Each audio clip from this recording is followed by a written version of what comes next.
לשטח ישראל בבוקרו של יום חג Israel ने जंग का ऐलान कर दिया है। 7 अक्टूबर 2023 यह दिन इजराइल में कॉस्पिशियस डे था। आज के दिन तौर पढ़ा जाता है जो कि जुडिशियम में सबसे हॉली टेक्स्ट होता है। पर इसी दिन हमास 5000 रॉकेट के साथ इजराइल पर हमला कर देता है और Israel immediately state of war को डिक्लेयर कर देता है। כוחות חמאס פלשו הבוקר לשטח ישראל בבוקרו של יום חג ורצחו אזרחים תמימים, ילדים। सारे सिटीजन्स को बॉम्ब शेल्टर में छुपने के लिए कहा जाता है। कई रॉकेट इजराइल के आयरन डोम ने रोक लिए, फिर भी एटलीस्ट 250 लोगों की जान गई और 1590 लोग घायल हुए हैं और अनगिनत लोगों को एज अ हॉस्टेज लिया गया है। Things are worse than they look on the news. The images that are coming from this situation are too graphic to be shared on the news. Social media पर videos viral हो रहे हैं जहां एक Israeli military की महिला को capture करके उसे मारा गया है और उन्हें बिना कपड़ों के पूरे शहर में उससे परेड भी कराया गया है। ये है मोहम्मद दीप जो आज हमास के मिलिट्री विंग के लीडर हैं। उन्होंने ऑपरेशन स्ट्रोम का ऐलान किया है और सारे फिलिस्तीनियंस को इजराइल के अगेंस्ट खड़ा होने के लिए कहा है। वह कहते हैं enough is enough, but what does it mean? यह पूरा सिचुएशन काफी ट्रेजिक है और काफी डेंजरस भी। भारत के साथ साथ फ्रांस, इटली, जर्मनी जैसे देशों ने भी इजराइल के राइट टू डिफेंस इटसेल्फ को सपोर्ट किया है और इस टेरर अटैक को कंडेम भी किया है। इजराइल पैलेस्टाइन कॉन्फ्लिक्ट पिछले 75 सालों से चला आ रहा है और हर कुछ महीनों में वायलेंस की खबरें आती रहती हैं, लेकिन वॉर इस शब्द का इस्तेमाल आज हो रहा है।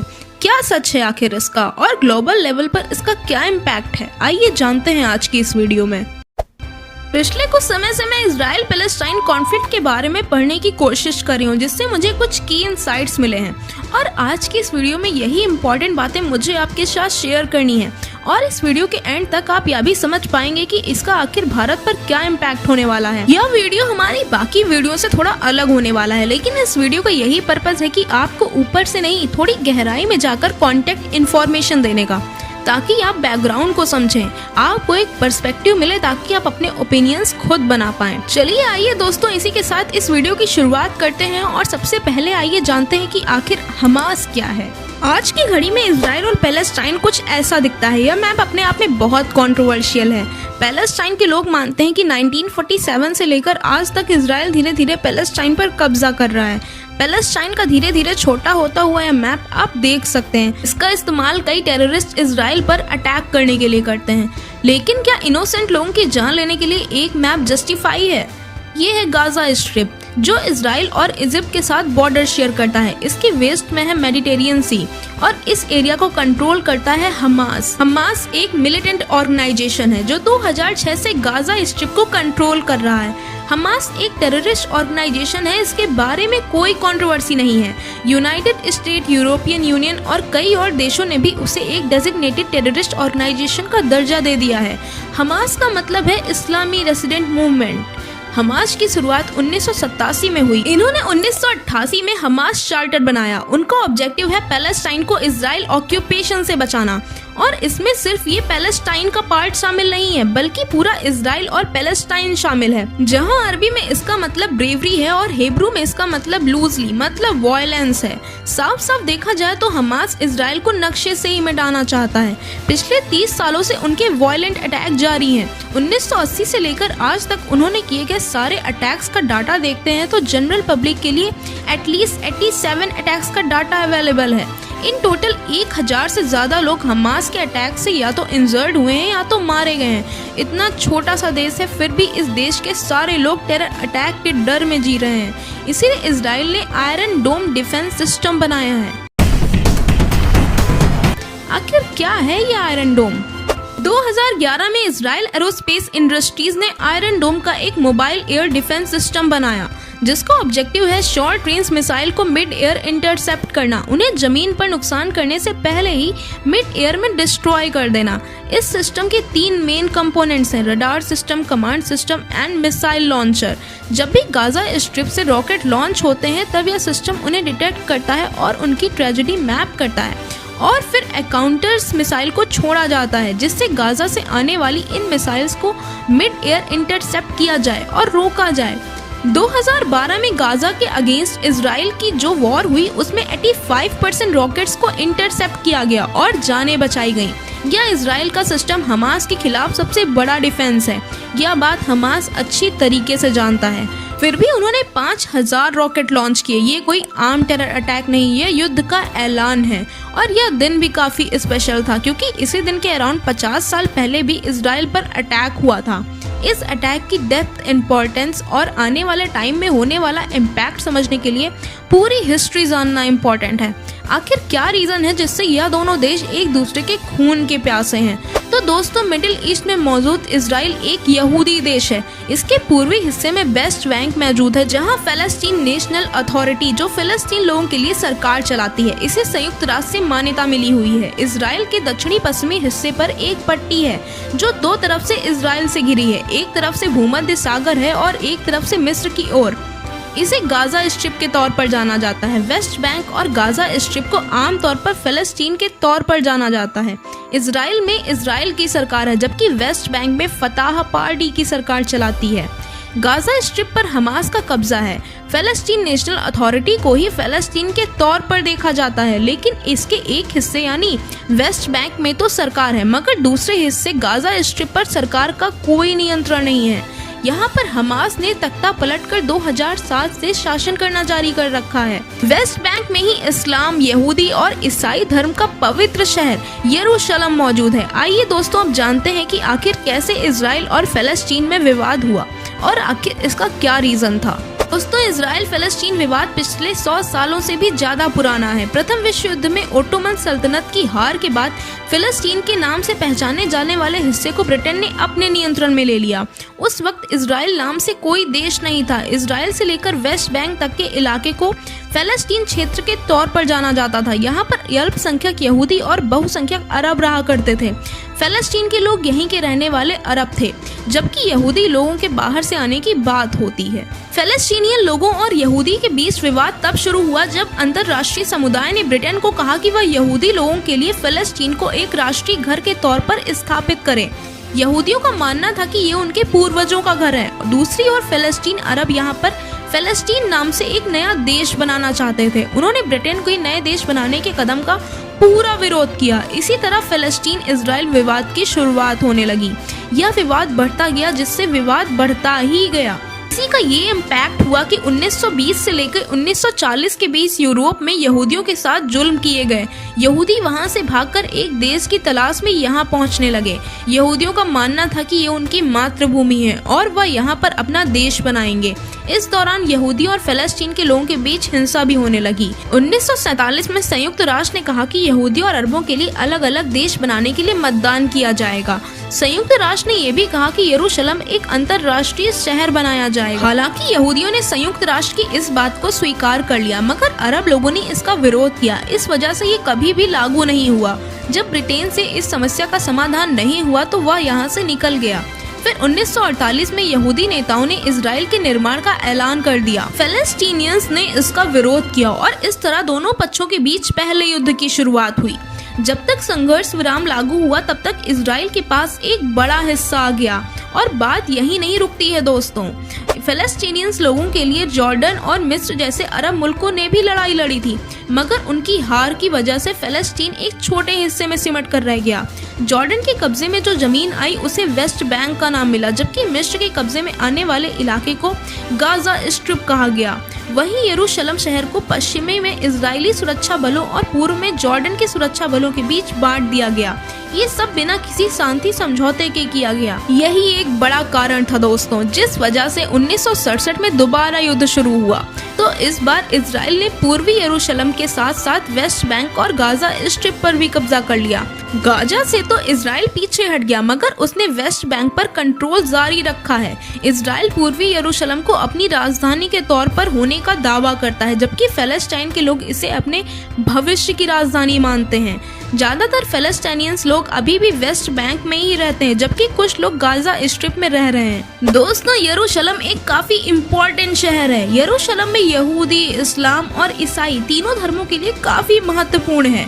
यरूशलेम में अल अक्सा मस्जिद मौजूद है, जिसमें इस्लाम की सबसे पवित्र मस्जिदों में से एक माना जाता है। यहाँ पर टेम्पल माउंट भी है जहाँ यहूदी धर्म के लोग प्रार्थना करते हैं। वहीं यरूशलेम में ईसाइयों के क्वार्टर में चर्च ऑफ द होली स्पेल्कर मौजूद है, जो कि उनकी प्रमुख जगह है। सबसे आश्चर्य की बात यह है कि ये जगह ईसा मसीह की कहानी, मृत्यु, सलीब पर चढ़ाने और पुनर्जीवन की कहानी का केंद्र है। दोस्तों, यही वजह है कि तीनों धर्मों के लोगों के बीच इस शहर को लेकर टकराव होता रहा है।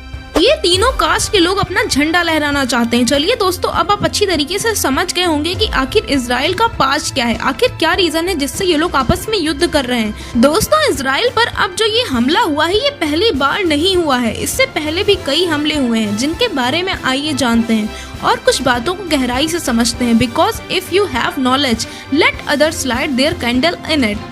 तो दोस्तों, ये अटैक 1973 की योम किपुर वॉर की याद दिलाता है। ये फाइट किसी टेरर आउटफिट से नहीं, इजराइल की सराउंडिंग अरब देशों से हुई थी।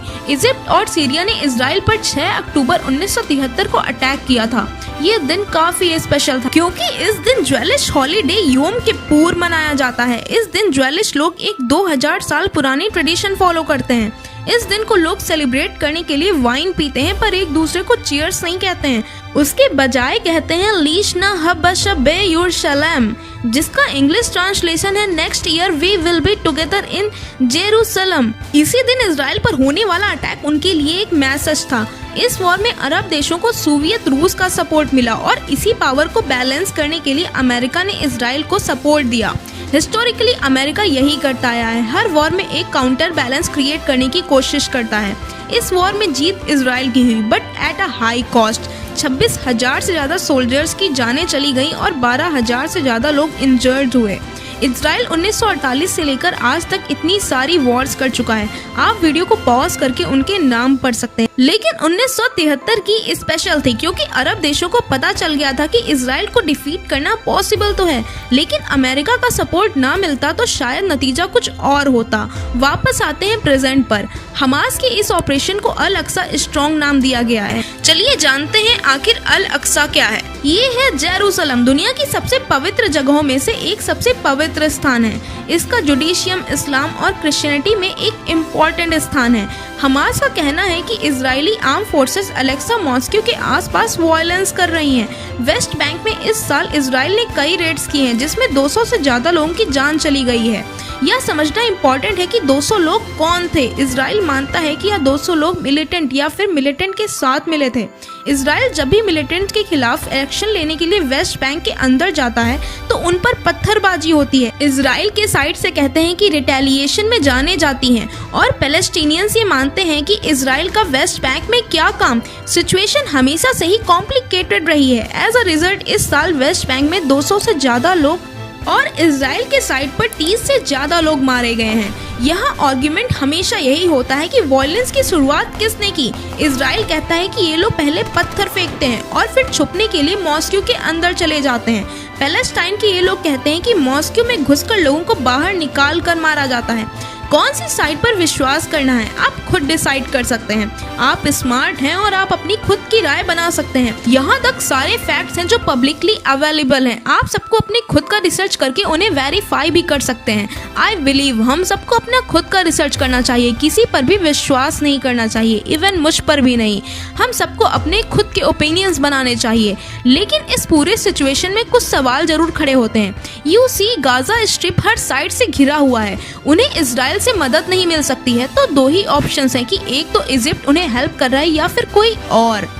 ये 5000 रॉकेट्स और इतने सारे वेपन्स उन तक पहुंच कैसे रहे हैं। सच तो यह है कि ह्यूमैनिटेरियन ग्राउंड पर अमेरिका उन्हें एड देता रहा है, लेकिन शायद ये एड का पैसा सही लोगों तक नहीं पहुंचा रहे हैं। उनसे वेपन्स खरीदे जा रहे हैं। इस पूरे दुनिया में कॉन्फ्लिक्ट कम होने की बजाय कॉन्फ्लिक्ट बढ़ रहा है। इन द एंड ये समझना इम्पोर्टेंट है कि इसका भारत पर कैसा इम्पैक्ट होगा। यह समझने के लिए हमने पिछले महीने जो G20 का वीडियो बनाया था वह हमें वापस रिविजिट करने की जरूरत है। G20 समिट इस साल का काफी इम्पोर्टेंट समिट है। इसके बारे में हमने डेडिकेटेड वीडियो भी बनाया हुआ है जिसमें हमने India middle east Europe corridor की बात की है। इजराइल की लीडरशिप भी मानती है कि यह हमारे इतिहास का लार्जेस्ट कोऑपरेशन प्रोजेक्ट है, सिर्फ भारत के लेवल पर नहीं ग्लोबल लेवल पर। लेकिन हो सकता है कि हमास के इस अटैक के बाद ये प्रोजेक्ट रद्द हो जाए क्योंकि ये रूट कुछ ऐसा दिखता है और यह मेडिटेरियन सी से होकर गुजरता है। अगले कुछ सालों के लिए ये पूरा एरिया कॉन्फ्लिक्ट में रहा तो यहाँ पर कोई भी मेजर प्रोजेक्ट शुरू करना डिफिकल्ट होगा। कोई भी बड़ा देश इन्वेस्टमेंट नहीं करेगा और अगर रूट बन भी गया तो वो फिर ट्रेड के लिए सेफ नहीं होगा। प्लस अब सऊदी अरबिया एक ट्रिकी सिचुएशन में आ गया है क्योंकि हिस्टोरिकली उन्होंने पैलेस्टीन को सपोर्ट किया और अब धीरे धीरे उनके इजराइल से कनेक्शन अच्छे बन रहे थे। अब वो किसको सपोर्ट करेंगे, इजराइल को या फिर पैलेस्टीन को? उनका कोई भी एक्शन एक साइड से रिलेशन खराब जरूर करेगा। इतना बड़ा अटैक वर्ल्ड लीडर्स को कुछ न कुछ कमेंट करने के लिए जरूर फोर्स करता है और सऊदी अरब का स्टार्स भारत के लिए काफी इम्पोर्टेंट होगा। इजराइल एक ऐसा देश है जो कहीं भी किसी भी तरह का इंस्टिगेशन सपोर्ट नहीं करता है, एक्शन लेने से नहीं कतराता है और इसमें कोई भी लीडर पॉलिटिक्स बीच में नहीं लाता है। इजराइल के अपोजिशन लीडर ने भी पूरी तरह से गवर्नमेंट को अपना सपोर्ट दिया है। जब नेशनल सिक्योरिटी की बात आती है तो पॉलिटिक्स बीच में कभी नहीं आनी चाहिए। यह बात भारत के लीडर्स को भी सीख लेनी चाहिए। इन द एंड हमें यह समझना चाहिए कि वॉर एक काफी डेंजरस सिचुएशन होती है। इजराइल के लोगों के लिए सिचुएशन काफी भयानक हो चुकी है। ऐसी बातें सुनने पर हमें समझना है कि हम कितने लकी हैं कि हम इन सबसे दूर हैं। रॉकेट एक बच्चे से लेकर पूरी बिल्डिंग्स तक सबको इनडिस्क्रिमिनेटली अपना निशाना बनाते हैं। That can not be justified, not in Israel, not in India, not in anywhere in the world. और इसलिए चाहे कुछ भी हो जाए हम कभी भी टेरर आउटफिट को इतना सा भी सपोर्ट नहीं करेंगे। वायलेंस की हमेशा निंदा करेंगे और वॉर को बढ़ावा नहीं देंगे। और इस डेंजरस वॉर जो इकोनॉमी पर भी इम्पैक्ट डालता है, यहाँ तक कि आपकी और मेरे डे टू डे लाइफ पर भी इम्पैक्ट डालता है। इससे सप्लाई चेन टूट जाती है, कोलेटरल डैमेज बढ़ता है, जियोपॉलिटिक्स में अनस्टेबिलिटी आती है और आपकी और मेरी लाइफ भी अनस्टेबल हो जाती है। आपको अपने ओपिनियंस खुद बनाना इम्पोर्टेंट है। हमारा यह मैसेज इस वीडियो के थ्रू अगर आप समझ पाते हैं तो यह मेरे लिए एक प्राउड की बात होगी। आपको इस वीडियो से कुछ नया सीखने को मिला हो तो अपने दोस्तों के साथ शेयर जरूर करिएगा। बाकी हमारे साथ बने रहने के लिए अपने इस चैनल को सब्सक्राइब करना मत भूलिएगा। मिलते हैं जल्दी किसी नई वीडियो में, तब तक के लिए जय हिंद, जय भारत।